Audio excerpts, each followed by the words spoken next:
By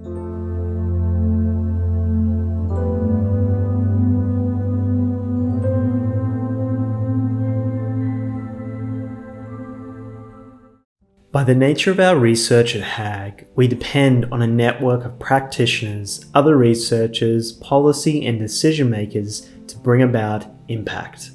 This is also what makes it immensely rewarding. The satisfaction of working with a network of fabulous thinkers and doers and being able to bring a missing piece of the puzzle to a bigger story. This involves months meticulously gathering evidence that can feed into a critical conversation at the right point in time, because it has been there in the wings ready and waiting for the right moment. We hope this video can provide an overview of the impact of our research from Humanitarian Horizons by hearing from the voices of our partners throughout the region.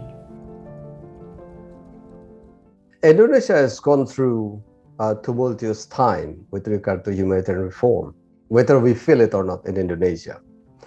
One thing was true though, that the global agenda for humanitarian reform was too remote for Indonesian stakeholders, civil society namely, to engage with.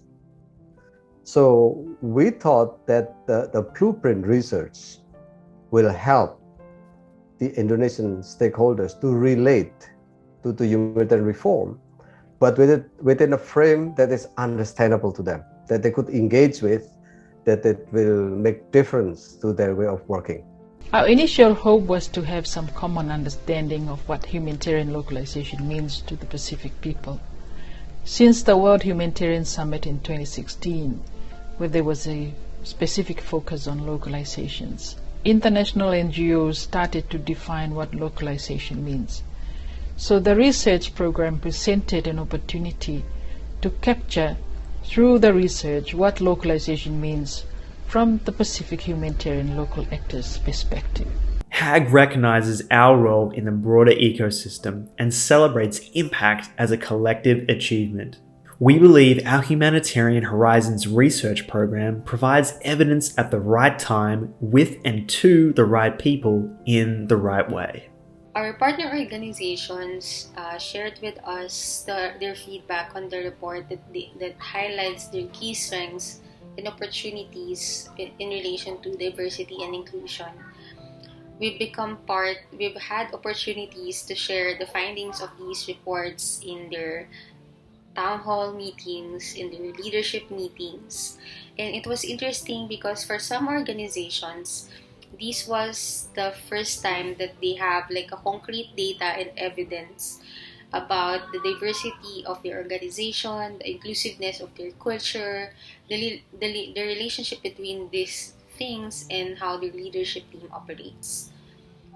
When the whole Indonesian society was disoriented by the attack of the pandemic, the blueprint provides the opportunity for them to look at the broader horizon of how this pandemic has changed life and the way of their working, and what are the demands in front, that are challenging their way of working. Strengthening the research capacity of Piango and our NLU, our network, we produced 4 baseline localization research piece in partnership with HAG.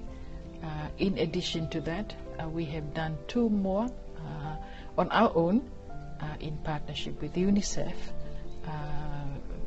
doing a third-party monitoring for TC Herald in Fiji and in Vanuatu. We can see the conversations that have started through the program and the impact of the research. HAG recognizes its role in continuing to support change and impact into the future. Zooming into a narrower, a more focused collaboration between Humanitarian Advisory Group and Pujiono Center, this has been, in my view, exemplary in several accounts. This partnership probably is the true reflection of localization. The relationship between Humanitarian Advisory Group and Pujiono Center is, in fact, has the component of the so-called institutional cooperation.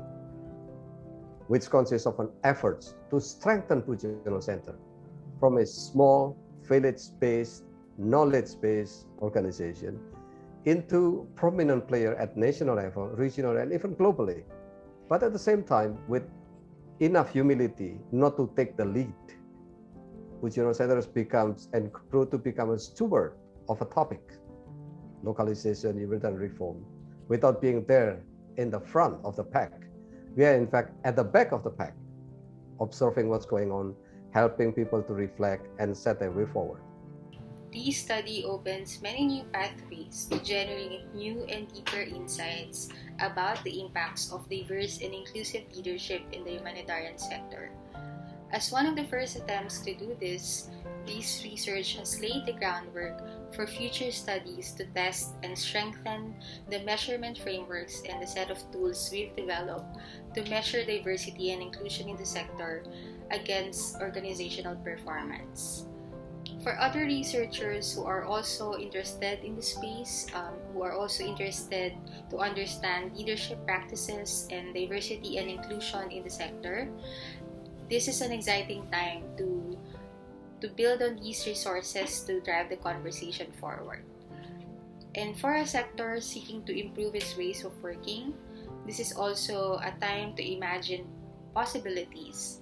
And the value of research in this space is that it can be used as a tool to imagine what those possibilities look like. For example, imagine a future where the leaders in our sector have the drive and the tools to create inclusive environments where diverse and innovative ideas of all humanitarian staff can be harnessed to provide better outcomes for the communities that we work with. It has changed the perspective of research, and I can speak on that from a Piango experience, that this is no longer a task for academics or for education institutions only, but also for practitioners like Piango. We can generate community data and we can analyze as we have the insight intelligence of how we live our life in the Pacific, to be able to make sense of the data in the evidence to inform our work and to use as advocacy tools to drive change in the humanitarian sphere.